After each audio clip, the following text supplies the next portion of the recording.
Hey guys, I get a lot of emails from people that say things like that I always say lots of good things about Japan and how great Japan is, but I never say anything negative about it. I get questions asking me, what are the bad things about living in Japan? I get some quite strong comments saying, no country's perfect, Japan must have problems too. I get comments from people that live in Japan saying that, I'm not pointing out the negative stuff. The reason I don't is that I choose to live here because for me this is the best place to live. This sort of society for me is the best society. So I choose to live here. So complaining about the negative things or focusing on negative things to me seems like a bit of a waste of time. If this is the best place for me to be, of course nowhere is perfect, so all places have their problems. So if I decide this is the best place for me to be, I try not to focus on the negatives. But I also have people saying that because of my videos they want to come and live in Japan. So because of all these comments, it's got me thinking that maybe I should tell you that, yeah, look, sometimes Japan sucks. Anybody that's lived here for any period of time will tell you that sometimes it is extremely difficult to live in Japan. Sometimes it's very frustrating. I mean, all countries have their moments, I guess. No matter where you live, sometimes it's difficult. But for foreigners in Japan, sometimes it can be extremely difficult and extremely frustrating. Where to start? I mean, this is in no particular order of what's the most frustrating, but this is just some of the stuff. There's racism here. Racism in any country, I'm sure of it, but for a white guy in my own country I didn't experience it, but here I do. Although it's probably not as much racism as discrimination against people who are not Japanese. So it's probably not a racist thing, it's more of a discrimination thing. So for example, if you want to rent an apartment, lots of owners will not rent to foreigners. And lots of real estate agents don't like dealing with foreigners because we have a reputation. And I mean, a lot of this stuff that can be difficult about being in Japan is for a reason. And it's often that, the stuff that frustrates us, if you think about it, you can actually find reasons for it. And this is an example. The reason people don't like renting to foreigners is lots of foreigners come to Japan, rent a place, leave it a mess, don't pay the rent, and go back to their own country. So that's what they're scared of. Or live in an apartment and make lots of noise and have lots of parties and upset all the neighbours and cause problems. So unfortunately, some of this discrimination that we have to put up with here is caused by other foreigners that have come here and done the wrong thing. It's the same as the police. The police will look twice at a foreigner when they walk down the street because sadly a lot of the crime is committed by foreigners. What little crime there is committed by foreigners. So not all of it of course, but lots of it. So we often see it on the news. Some convenience store gets held up and the description's a foreigner. Or someone gets their bag stolen or their bike stolen and it turns out that it's a foreigner. So, because of that we get discrimination. Japan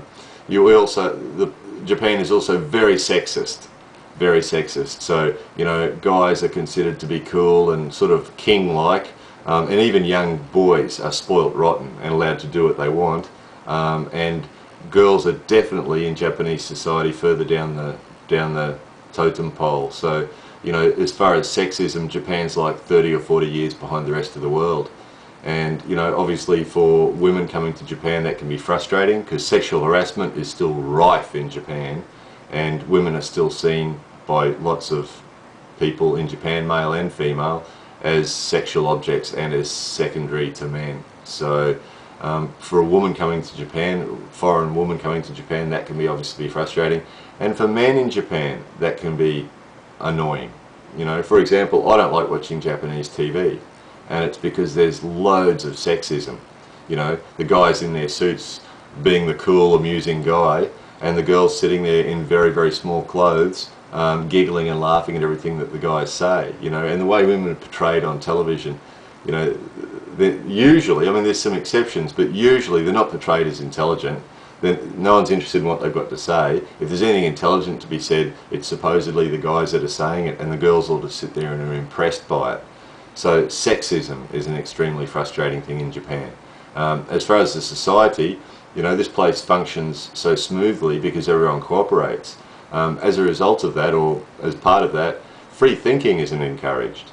So that's a frustrating thing for foreigners, is that we're we're not encouraged to do free thinking. We're not encouraged to do our own thing. You know, we must conform too. Everybody else is conforming and we're expected to conform as well. And that can be extremely frustrating. You know, what we want to do is not relevant. So, you know, if everybody's going to some place to do something, we're expected to go too.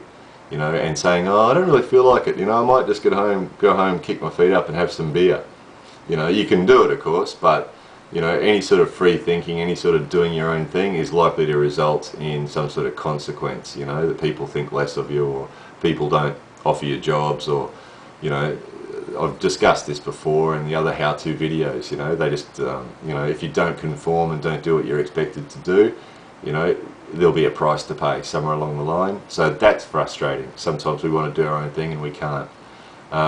Relationships, you know, Japanese people, actually I'll touch on this first. Japanese people don't tell you truly what they're thinking, and this is something that Westerners or foreigners often complain about in Japan, is that they never know. I actually had a Japanese girl say to me once, she was living in another country, and I said, when you come back to Japan? And she said she didn't want to. And when I said why, she said the Japanese people frustrate her because she never knows what they are thinking. She actually said, I never know what they are thinking. So, you know, and that's true too. You never know. You know, you do something, they'll tell you it's okay, you find out later it's not. You know, you ask them if it's okay, if they're happy about something, they say yes, turns out later they're not.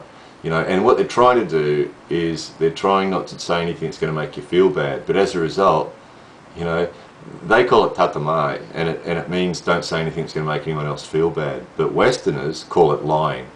You know, and that's what it feels like to us. It just feels like they're forever lying to us, you know. And there's reasons for it. I mean, all this stuff, there's reasons for it, and that's why I don't normally complain about it. But this is the stuff that foreigners get upset about and get frustrated with when they're in Japan. You know, you just never know what people are really thinking here. It's really frustrating. I mean, the upside of that is you're not having people telling you what they think all the time, which is what results in lots of dramas in other countries. But, you know, the frustrating thing is you don't know what anyone's thinking. So as a result of that, I'm convinced as a result of that, people don't have very close relationships here. Husbands and wives and boyfriends and girlfriends and friends don't seem to be as close. Their relationships don't seem to be as close as they are in other countries.